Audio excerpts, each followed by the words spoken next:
دوه درې پیرې جرم وکړي نو حکومت یې وکړی بیا نه پرېږدي هغه ورته ویل که ته د جرم عادي شوې نو ستا دپاره در سره معافي نشته هسې معافي نه ورکوي خو که زه بیا چېرته یو صدر وګړی ور دوه درې پیرې معافي ورکړي مخکې خو به عامه عدالتونه لګېده محضر کې به مشر ناست وو نو که دوه درې پیرې ورکړي او په بله پیره ورته هغه مخې ته شي هغه ورته چېرته خو خندا کې راته څه کوي او دا اللہ داسې در دی الله وایي صدبار اگر توبه شکستی بازه فصل پیرې د توبه ماته کړې توبه دې اخلي بیا درته ګناه شي بیا دې توبه اخلي بیا درته ګناه شي بیا دې توبه اخلي بیا درته ګناه شي الله وایي زما درته راشه دا پراخه در دی رحمتي وایي زما رحمت چې دی دا په غضب باندې زیات دی راشه زما نه وغواړه ما ته لاس اوچت کړه نو زه پکې بیا دا فرق نه کوم چې د ما ته لاس اوچت کړو نو دا هم ګناهګار دی د ما ته لاس اوچت کړه دا هم نیکوکار دی الله وایي چې لاس دې راته اوچت کړو نو ستا لاس زه بیا تش نه بولم جلدي به نه کوې په سوال پس الله ته لاس اوچتول پکار نو الله پاک په خپل بندګانو باندې ظلم نه کوي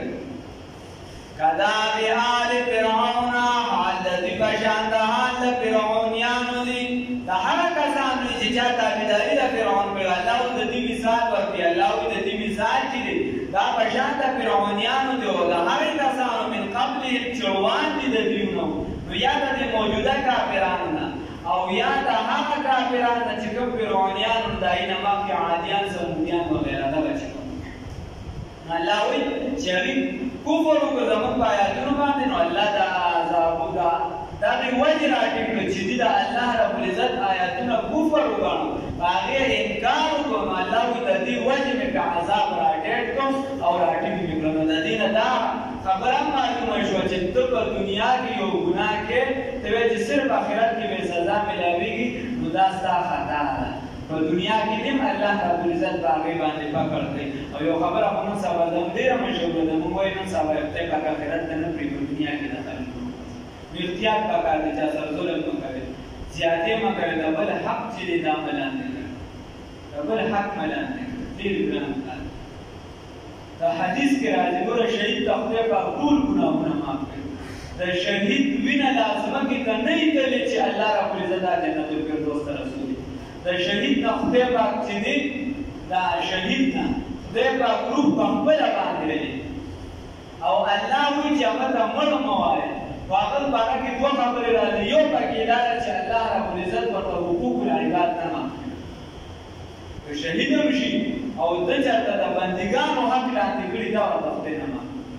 احتیاط پکار دی که داسې ده چې حق چا ګیر کړي هغه د ځمکو سره تعلق ساتي که هغه د نور څه حقونه والي یو څه بل څه د پیسو سره تعلق ساتي نو الله نه یاره پکار الله چا له به جمع کړي بچي له به جمع کړي ورور له به جمع کړي کشر له به جمع کړي چې ته خپله پې سوځې ته د جهنم چې دې ورجوړونکي کړو ته چې دې خرابېږي نو څه فکر په داسې مانس الله دې معاف کړي الله دې راله توفیق راکړي چې د نیک اعمال چې خړ والي شو د بدو نه دې الله بچ کړي کداب آل فرعون حال دې په شان د حال د فرعونیانو دي والذین او د هغې کسانو په شان من قبل والذین او د هغې کسانو په شان من قبل چې وړاندې د دوی نه وو کفرو چې کفر یې کړو بآیات الله په آیاتونو د الله تعالی فاخذهم الله پس ونیسه الله رب العزت دوی لره بذنوبهم په سبب د ګناهونو د دوی ان الله یقینا الله تعالی قوي دی شدید العقاب سخت عذاب ورکوونکی دی سخت سزا ورکوونکی دی ذالک دا مذکوره واقعه یا د عذاب چې دی بأن الله بس یقینا الله رب العزت ذالک دا څه دا ټوله څه ځکه بأن الله چې یقینا الله رب العزت لم یکون دی مغیرا چې بدل کی نعمتا یو نعمت لرا انعمها چې کړي وي دي لرا علی قوم په یو قوم باندې حتی تر دې پورې یغیرو چې دي بدل کړي ما هغه لرا بانفسهم چې د دې په بدلونو باندې وي یا ما هغه نعمت لرا بانفسهم چې په دې باندې وي وان الله یقینا الله تعالی سمیع اوریدونکی د دعا دی علیم علم دې ستاسو په کارونو علیم عالم دې ستاسو په کارونو باندې خبره ده الله رب العزت کوي چې ګوره زه په یو نعمت په یو قوم باندې نعمت وکړم په یو قوم باندې نعمت خپل وکړم نو زه دغه نعمت د دې قوم نه نه ختموم زه دا نعمت د دې نه نه مثال په ډول په مسلمانانو باندې دا نعمت وکړو چې الله رب العزت په ټولو قومونو باندې اوچت کړو په ټولو خلکو یې اوچت کړو الله وایي زه د ده نه دا نعمت نه ختموم حتی یغیروا تر څو چې دې کې خپله تغیر او تبدل رانولي تر څو چې دې دا نعمت په خپله ختم نه کړي اتحاد او اتفاق چې دې د امان کې مونځ او دس پرېږدي د امان طرف ته توجه پرېږدي او صرف دعاګانو ته کښېني صرف عملي ډول نه جهاد نه چې دې مونځ نه چې دې د بل د حق خیال نه چې دې د دین د شرایعو خیال او نه چې دې ځان په مال او اسبابو برابرو په دغه کې په مالیاتو کې موږ هغې کې صرف ورپسې شوي یو خو برابري چې دی هغې کې موږ بیا وروستو یو پکار ده چې په هغې کې خو بیا چې صرف موږ مادیات راټینګ کړي دي چې په هغې کې خو بیا موږ د نورو قومونو سره مقابله کولی شو نو په هغې کې هم نه وي یعنې موږ بستن او بسېږل کې هم د بل محتاج یو په هغې کې موږ داسې ولې کوم قوم چې خدای پاک کړي دي بیا خلک وایي دا کافرانو خو چې دی هغوی قرآن حدیث کم دی راټینګ کړي هغه قرآن حدیث نه دی راټینګ کړی خو دا د قرآن کې خدای پاک بار بار وایي بار بار درته خدای وایي چې د هغه دپاره په هغه جهان بدله نشته د هغه دپاره بدله نشته د هغه دپاره بدله دغه نه چې هغه یو کار کې لګیا دی هغه په هغې کې په اخلاص او مخلصه دی په هغې کې لګیا دی د دنیا کار دی موږ یې خو تایید نه کوو چې هغه د ثواب کار دی هغه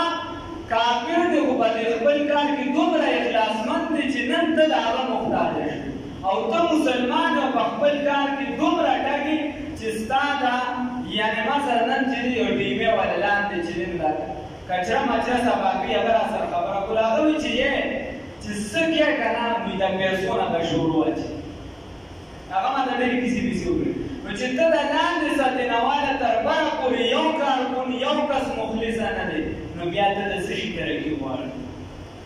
بیا ته د څه شي مقابله غواړې هغه کافر دی هغه په خپل کار کې دومره مخلصه دی چې هغه ستا جومات سم جوړوي ته مسلمان یې په خپل کار کې دومره ټګې چې ته